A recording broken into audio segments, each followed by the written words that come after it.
Molt bona nit, amigues i amics. Moltes gràcies per acompanyar-nos de nou. Com cada any us convoquem i ens apleguem perquè ens fa il·lusió comunicar-nos d'una manera més directa amb vosaltres, perquè volem apropar-vos al nostre dia a dia, el que fem a la Fundació, i per explicar-vos quines són les noves fites que tenim per endavant. Però ens trobem especialment perquè volem agrair-vos que ens ajudeu en tot això que fem. Sou vosaltres, tots vosaltres, ja us ho han agraït els científics i també vull fer-ho jo, sou vosaltres que ho feu possible. Agraïm també a la Fundació La Caixa, representada per l'Ignasi López i els nostres mecenes, el recolzament des de fa molts anys.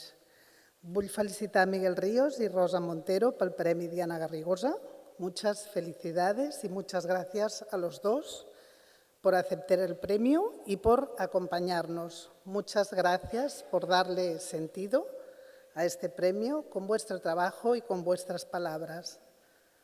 També vull agrair a en Quico Novell i en Macaco que ens hagin conduït, divertit i emocionat al llarg d'aquestes 2 hores i espero que tots n'hagueu gaudit.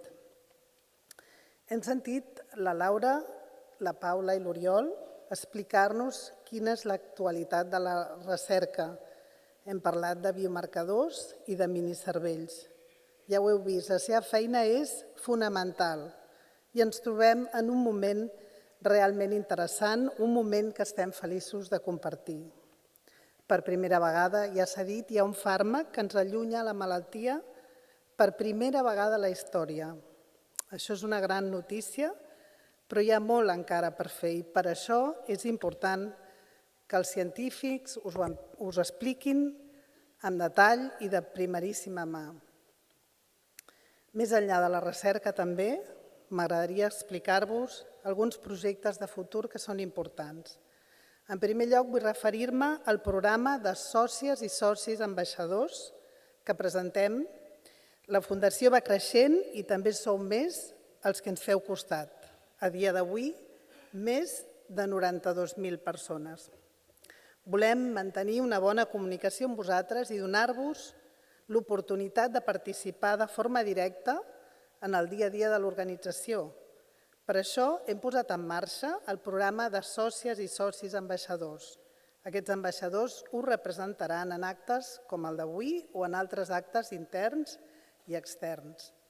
Fa unes setmanes vau rebre una convocatòria i molts de vosaltres ja us hi heu inscrit. Us agraïm moltíssim el vostre compromís i us anirem informant de les persones seleccionades en aquesta primera edició de la tria de representants. També vull referir-me a un programa força ambiciós de l'àrea social en el que estem treballant i que posarem en marxa l'any vinent. Serà important pel futur de les persones afectades i les seves famílies. Es tracta d'una plataforma digital d'acompanyament i seguiment de totes les etapes de la malaltia, una eina que ens permetrà oferir-vos molta més informació i que permetrà crear una comunitat entre tots aquells que la utilitzem. Persones amb Alzheimer, cuidadors, investigadors, terapeutes. Recentment també he tingut l'oportunitat d'acompanyar a una part de l'equip al Congrés Anual d'Alzheimer Europe.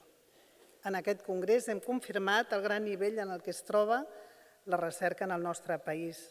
També hem constatat, però, que pel que fa al canvi del paradigma de la malaltia, del coneixement i la percepció social de les demències, tenim encara molt per aprendre. Cal seguir treballant per empoderar i donar veu a les persones afectades i les seves famílies. Han de saber que tenen dret a un diagnòstic, a continuar amb la seva vida de manera digna i amb sentit i a un acompanyament terapèutic adequat. Les persones afectades són persones diverses que viuen amb l'Alzheimer durant llargues etapes de la vida. No podem acceptar que la demència és un resultat inevitable de l'envelliment, perquè, com deia l'Oriol, aleshores no hi ha canvi, aleshores no hi ha progrés.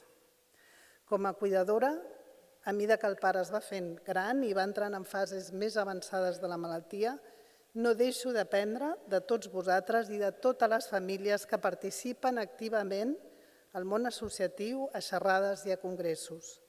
Cal que les persones cuidadores se sentin acompanyades i orgulloses de la seva tasca. Una tasca imprescindible que contribueix a la felicitat i al benestar de la societat. Escoltem-les. Mentre seguim fent ciència, sempre tenim al cap totes aquestes persones i volem recordar-les. Recordem també avui les persones afectades per la catàstrofe de València. Hem estat en contacte amb la Federació de Familiars d'Alzheimer Valenciana, FEVAFA, i sabem que dels 9 centres que tenen a la comunitat, 3 han quedat totalment arrasats i estan treballant en la reconstrucció per aconseguir reprendre la seva activitat. Podeu entrar a la seva web i trobareu un compte de Bizum i altres vies per canalitzar el suport que necessiten. Des d'aquí els fem arribar tot el nostre ànim i energia. Per acabar, no vull deixar d'esmentar la mare, la Diana Garrigosa.